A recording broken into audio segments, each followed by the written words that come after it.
তোর মতো এরকম একটা বাচ্চা মেয়ে, তাও হাতে ঝাড়ু, নিশ্চয়ই অফিসে ঝাড়ু দেওয়ার কাজ করিস, হ্যাঁ? আমাদের সামনে দাঁড়িয়ে এই কথা বলার যে তোর কাছে ইন্টারভিউ দিতে হবে? আই মেয়ে, তুই কি পাগল হয়ে গেছিস? তোর মাথা খারাপ হয়ে গেছে? সামান্য ঝাড়ছে, হ্যাঁ? কেউ কি জানে না যে এখানে কারা আসবে ইন্টারভিউ দিতে? হ্যাঁ, এরকম ছোট লোক বাচ্চা এখানে দাঁড় করে রাখছে, আর তুই, তোর এত বড় সাহস কি করে হলো? তুই ইন্টারভিউ দিতে হবে? ফকিং নিজেনি কোথাকার, সর এখান থেকে। আচ্ছা ম্যাডাম, আপনারা এই বাচ্চা মেয়েটার সাথে এমন করতেছেন কোথায়? Hello mister, please shut your mouth, okay? পিছে আছেন, পিছে দাঁড়িয়ে থাকেন, এত বক বক করতে আসবেন না। আর আপনার যদি এতই শখ, তাহলে দেখে তুই, হ্যাঁ, তুই জানিস না তুই কত বড় ভুল করছিস? হ্যাঁ, আমি আজকে এখানে ইন্টারভিউ দিতে আসছি। আমি জাস্ট একবার বসের সামনে রাখবি, কার সামনে দাঁড়িয়ে তুই বেয়াদবি করছিলি? বাচ্চা মেয়ে জানি কোথাকার, রাস্তাঘাটে থাকিস, আর এত বড় সাহস আমার ইন্টারভিউ তুই নিবি, তাই না? করলে না ওর শিক্ষা হবে, ওকে যখন ঘাড় ধাক্কা দিয়ে এখান থেকে বের করে দেবে তাহলে ওর শিক্ষা হবে খুব ভালো। শোন, চুপচাপ আমার সামনে থেকে সরে যা, আমি এখন ভিতর থাকার। হ্যাঁ, তোর এত বড় সাহস আমার পেটে হাত দিছিস? আরে ম্যাডাম, এটা আপনি কি করলেন? এই বাচ্চা মেয়েটাকে আপনি থাপ্পড় মারলেন কেন? বাচ্চা মেয়ে চুপ থাকতে পারেন না? একই তো পিছিয়ে দাঁড়িয়ে আছেন, আবার কথা বলতেছেন। হ্যাঁ, দেখতে পাচ্ছেন না বাচ্চা মেয়েটার কত বড় বেয়াদবি করতেছে, আমার পেটে কাজ করছে, আর আপনি আসছেন এই বাচ্চা তার ধরে। মামনি, তুমি ওনাদের ব্যবহারে কিছু মনে করো না।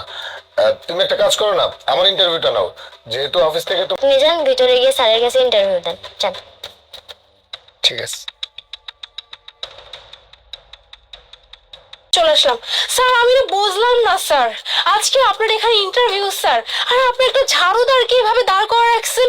আমার বলতে, ও বলে ওর কাছে নাকি আমাদের ইন্টারভিউ দিতে হবে। স্যার, আপনি কি এগুলো ওদেরকে শিখান না? হ্যাঁ, কাদের সাথে কিভাবে ভালোভাবে ব্যবহার করতে হবে ভিতরে আসতে দিচ্ছিল না, তাই তোকে আমি সরিয়ে চলে আসছি এখানে। এক্স্যাক্টলি স্যার, আপনি এক কাজ করুন, ওই ঝাড়ুদার মেয়েটাকে এক্ষুনি দেখে না স্যার ঘাড় ধাক্কা।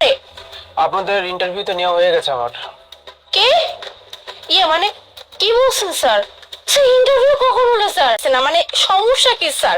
একই তো গেটের সামনে এত হাঙ্গামা হলো স্যার, একটা ঝাড়ুদারের বাচ্চা আমাকে বলেছে তার কাছে নাকি আমার ইন্টারভিউ দিতে হবে, এরকম একটা ব্যাড এক্সপিরিয়েন্স হবে স্যার, এটা আমি আশা করিনি স্যার। প্লিজ স্যার, মজা টজা করবেন না স্যার, আমার মাথাটা প্রচুর গরম হয়েছে স্যার, আপনি প্লিজ আমার ইন্টারভিউটা নিন। স্যার, আপনি এবার কি বলতেছেন স্যার?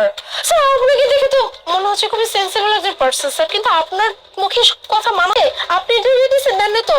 এই যে আপনি আপনি দিয়েছেন দেননি তো? আমরা তিনজনে তো বাইরে দাঁড়িয়েছিলাম, তাহলে ইন্টারভিউটা আপনি কখন নিলেন? কখন ক্যান্ডিডেট সিলেক্ট করলেন? ইভেন ইন্টারভিউটা আপনাদের তখনই শুরু হয়ে গেছিল যখন আপনারা লাইনে দাঁড়িয়েছিলেন আর ওই মেয়েটার সঙ্গে বাজে ব্যবহার করছিলেন। পাপা, আমি চলে এসেছি। আছে নাকি ইন্টারভিউ দিয়ে দেন নাকি আমাকে এই রুমে আসতে হবে? আর স্যার, বুঝলাম না এই মেয়ের এত বড় সাহস কি করে হলো স্যার আপনার কাছে? এই মেয়েটাই তখন আমাদের সাথে বেয়াদবি করেছে স্যার, ইচ্ছে তো করছে ওকে খুলে ঠাস করে দেই। Just keep your mouth shut, আর একটা উল্টাপাল্টা কথা বলবেন না। সরি স্যার, এই মেয়েটা আপনার মেয়ে? হাউ? বাবা প্লিজ, তুমি এই দুইটা মেয়েকে একদমই জব দিবে না, এরা কিন্তু খুব খারাপ। এক্স্যাক্টলি, আমার মেয়ে কি বললো আপনারা তো নিজের কানেই শুনতে পেলেন। অ্যাকচুয়ালি লাইনে দাঁড়িয়ে আপনারা কে কেমন ব্যবহার করছিলেন, কার রাজ্যের সঙ্গে ভদ্রতার সঙ্গে কথা বলতে জানেন। আপনাদেরকে এখানে ইন্টারভিউ দিতে আসার জন্য বলা হয়েছে কোন পোস্টের জন্য জানেন? Customer relationship officer. আপনাকে বলছি, আপনি সামান্য একটা বাচ্চার গায়ে হাত তুলেছেন। হ্যাঁ, একটা বাচ্চার সঙ্গে কিভাবে কথা বলতে হয় এই ম্যানার্স কি আপনি জানেন না? আপনি তো শিক্ষিত মানুষ, নিজেকে শিক্ষিত দাবি করেন, তাহলে আপনার ব্যবহার এত খারাপ কেন? এবং তার সঙ্গে ম্যাডাম আপনি, আপনাকেও বলছি, আপনিও তো কম যান না শাহাদাত।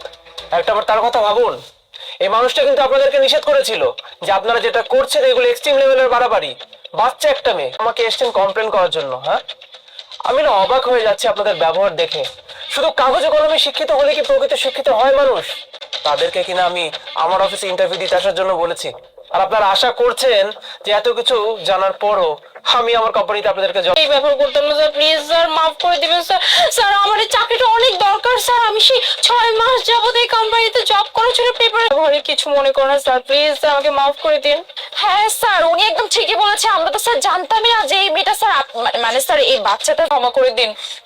রিয়েলি, মানে আমার মেয়ে জানার পরে আপনারা ওর সঙ্গে ভালো ব্যবহার করতেন, কিন্তু ইন্টারভিউ যখন দিচ্ছিলেন তখন তো সামনে পর ব্যবহার আরেক রকম। তাহলে এবার আপনারাই বলুন আপনাদের চরিত্র কেমন? আপনারা তো গিরগিটির মধ্যে রং পাল্টান। সরি ম্যাডাম, আমি তো আপনাদেরকে জব দিতে পারবো না। আপনার কোম্পানির মতে এমন একটা ভালো কোম্পানিতে খুব সহজে আমার জবটা হয়ে যাবে। এখানে তো অনেক ভালো ভালো ক্যান্ডিডেট আছে ইন্টারভিউ দেওয়ার জন্য, তার ভিতরে হয়েছে আমি কমপ্লেন আসার মতো এমন কোনো কাজ করবো না। আমি এমন ভাবে কাজ করবো যেন আমার ব্যাপারে কোনো কমপ্লেন আপনার কাছে না আসে। স্যার, আপনি আমি তো ইন্টারভিউ স্যার। আপনারা যে এখন আমার সামনে দাঁড়িয়ে কথা বলছেন, আপনাদের কি লজ্জা লাগে না? আমি কিন্তু এখন আপনাদের সঙ্গে ভদ্র ব্যবহার করছি। এরপর যদি আর একটাও বাড়াবাড়ি করেন, মিস্টার শাহাদাত, কালকে সকাল 9টায় আপনি আমার কোম্পানিতে জয়েন করবেন। Tata uncle.